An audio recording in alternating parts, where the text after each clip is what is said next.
राम राम, जय श्री कृष्णा। स्वागत है आप सभी का शिव एस्ट्रोलॉजी चैनल में। बेहतर अनुभव के लिए आप वीडियो को 1.5x या 2x के स्पीड में देखें। इससे पहले भगवान श्री कृष्ण के जीवन पर और उनकी कथा पर मैंने वीडियोस बनाने की कोशिश की थी, लेकिन शायद श्री कृष्ण की इच्छा होगी कि मैं भगवान श्री राम से शुरुआत करूं, तो आज ये मुझे मौका मिल रहा है। आज से हम हर रोज़ सोमवार से शुक्रवार शाम 9 बजे मिलते रहेंगे, रामायण पर बातें करते रहेंगे। मैं यहाँ पूज्य श्री रामानंद सागर कृत रामायण इस धारावाहिक का रेफरेंस ले रहा हूँ। जो भी कपल्स है उन्हें सिया के राम्स, जो हाल ही में कुछ साल पहले एक धारावाहिक आई थी, उसे भी ज़रूर देखना चाहिए। वो भी काफ़ी अच्छी सीरियल है। तो सिया के राम इस धारावाहिक को भी आप ज़रूर देखें, ऐसा मेरा आग्रह आपसे रहेगा। और आप मेरे इस वीडियोस को भी अवश्य देखें। 10-10 मिनट की छोटे छोटे वीडियोस होंगे। कृपया आप भी ज़रूर देखें और आपके घर में बच्चों को और अन्य परिवार के सदस्यों को भी ज़रूर दिखाएं। तो चलिए शुरू करते हैं, लेकिन शुरू करने से पहले 4 बातें। Salutations to all my gurus. धर्म सर्वोपरि। God is there with you all the time. Just look to Him and you will find Him. Mind your karmas carefully because you will get its results for sure. अपने कर्मों पर अच्छे से ध्यान दीजिए, क्योंकि आपके कर्मों के फल तो आपको ज़रूर मिलेंगे ही मिलेंगे। वो कहते हैं ना, नियति भेद नहीं करती, जो लेती है वो देती है, जो बोएगा वो काटेगा, ये जग कर्मों की खेती है।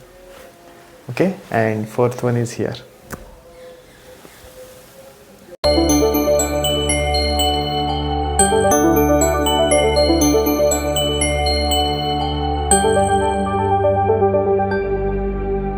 ये जो रामायण है, यहाँ मेन मोटे तौर पर गोस्वामी तुलसीदास जी द्वारा रचित रामचरितमानस और वाल्मीकि जी द्वारा रचित वाल्मीकि रामायण, इसका आधार यहाँ लिया गया है। साथ ही तमिल के कंब रामायण, मराठी भावार्थ रामायण बाय संत एकनाथ, बंगाल के कृत्तिवास रामायण, तेलुगु के श्री रंगनाथ रामायण, कन्नड़ के रामचंद्र चरित पुराणम, मलयालम के आध्यात्म रामायण और उर्दू के रामायण, इनका भी यहाँ पर अभ्यास किया गया है। गोस्वामी तुलसीदास ने जब रामायण अपने प्रादेशिक लोकल भाषा में अवधी में लिखा तो उस पर काफ़ी विवाद हुआ। जब कोई अच्छा करता है तब विवाद होना, विरोध होना, ये तो आम बातें होती है। परंतु गोस्वामी जी ने उनका फैसला नहीं बदला, क्योंकि उन्हें विश्वास था कि रामायण की ये कहानी आम इंसान तक पहुंचनी चाहिए। क्योंकि रामायण में हम कर्तव्य, मर्यादा, त्याग, प्रेम, ऐसे अनेक आदर्शों को देख सकते हैं और इससे हर एक मनुष्य को मार्गदर्शन मिल सकता है, सही रास्ता मिल सकता है। तो रामायण ये एक धार्मिक ग्रंथ है और साथ ही सांस्कृतिक दस्तावेज भी है, जिसका फ़ायदा किसी भी धर्म के, किसी भी देश के लोगों को होता है। और इसी कारण संसार में अन्य भाषाओं में भी, अन्य देशों में भी रामायण लिखी गई है। जैसे जर्मनी है, रशिया है, इंग्लैंड है, चीन है, ईरान है, थाईलैंड है, इंडोनेशिया है और भी अन्य बहुत देश हैं। मुझे याद है जब मैं थाईलैंड गया था अपने कंपनी टूर पर, तब विदेश में होने का एहसास मुझे कदम कदम पर हो रहा था।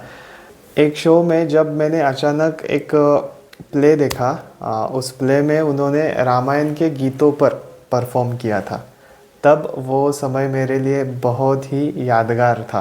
अनएक्सपेक्टेड बात थी वो, बहुत अच्छा लगा था उस वक्त उस देश में जाके हमारे रामायण को वहाँ पर देखना स्टेज पर।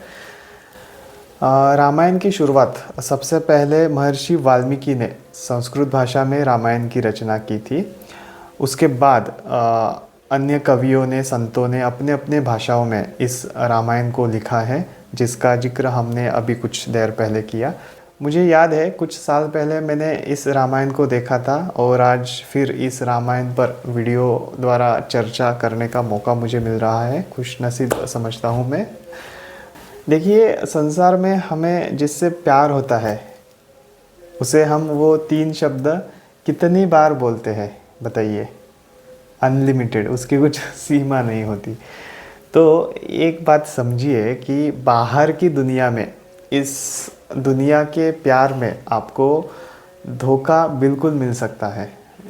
जिनकी शादी नहीं हुई है और जो लोग प्यार में हैं, उन्हें एक बात समझनी चाहिए कि यहाँ सनातन हिंदू शास्त्र धर्म विधि से अग्नि देवताओं के साक्षी से विवाह करने के बाद भी लोग अलग अलग रहते हैं, तलाक लेते हैं।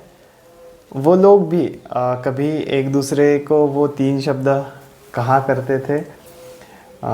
हर परिस्थिति में साथ देने की बातें करते थे। ऐसे होते हुए भी शादी के बाद भी वो साथ छोड़ देते हैं। और कुछ लोगों ने तो इसे धंधा ही बना दिया है, शादी जैसे इस पवित्र संस्कार को। और इसीलिए यहाँ पर मैं आपसे कहना चाहूँगा कि शादी से पहले कुंडली मिलान ज़रूर चेक कीजिए। इस बारे में अगर आपको मुझे आपकी कुंडली दिखानी है तो आप ज़रूर मुझसे संपर्क कर सकते हैं। तो समय रहते जाग जाइए और सच्चा प्यार कहाँ है, आनंद कहाँ है, जान जाइए। हमारे साधु संतों ने, महात्माओं ने हमें बताया है कि भज गोविंदम भज गोविंदम भज गोविंदम मूढ़मते। मूढ़मते कहा है हमको, ठीक है। हरिमुखे मना पुण्याची गणना कौन करे। तो यहाँ रिश्तों में आप एक बार वो 3 शब्द बोलते हो, क्या आपको अच्छा लगता है? ठीक है, तो राम सुनने में कितना अच्छा लगेगा। हजारों वर्षों से राम की कथा, राम का नाम कहा जा रहा है, लिया जा रहा है, फिर भी ये नया है, राम राम कहते हैं हम सब। सीता राम चरित अति पावन, मधुर सरस और अति मन भावन। प्रेम करने में 3 शब्द बोलते हो जिससे प्रेम हो जाता है, आई लव यू। इसको एक बार बोल के छोड़ देते हो क्या? नहीं, बार बार बोलते हो। जी हाँ। तो जब वो कहने में अच्छा लगता है तो राम सुनने में कितना अच्छा लगता है। हजारों वर्ष से कहा जा रहा है और हर बार नया नया है। सीता राम चरित अति पावन, सीता राम चरित अति पावन, मधुर सरस अरु अति मन भावन।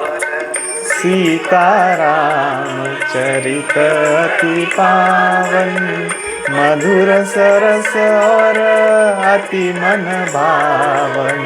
पुनि पुनि कितने हूँ सुने सुनाए, पुनि पुनि कितने हूँ सुने सुनाए।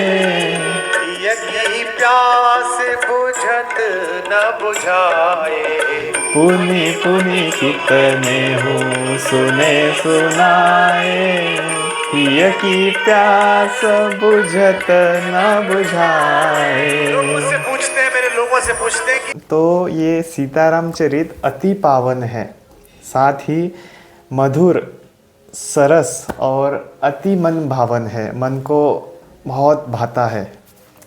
पुनि पुनि कितने हूँ सुने सुनाए, पुनि पुनि कितने हूँ सुने सुनाए। हिय की प्यास बुझत न बुझाए। पुनः पुनः कितने ही बार आप इसको सुनिए या सुनाइए, हृदय की प्यास बुझत न बुझाए। ठीक है, हृदय की प्यास जो है वो, ये जो प्रेम है ये ख़त्म ही नहीं होता। बड़ा अच्छा वर्णन किया है। रामायण की कथा इस पर आधारित है कि जब रावण उसके जुल्मों को रोकने का नाम नहीं ले रहा था, तब उस समय धरती माता, ऋषि मुनि, देवता सभी भगवान विष्णु के पास सहायता मांगने के लिए जाते हैं। शांताकारं भुजगशयनं पद्मनाभं सुरेशं, विश्वाधारं गगनसदृशं, मेघवर्णं शुभांगं, लक्ष्मीकान्तं कमलनयनं, योगिभिर्ध्यानगम्यं, सर्वलोकैकनाथम।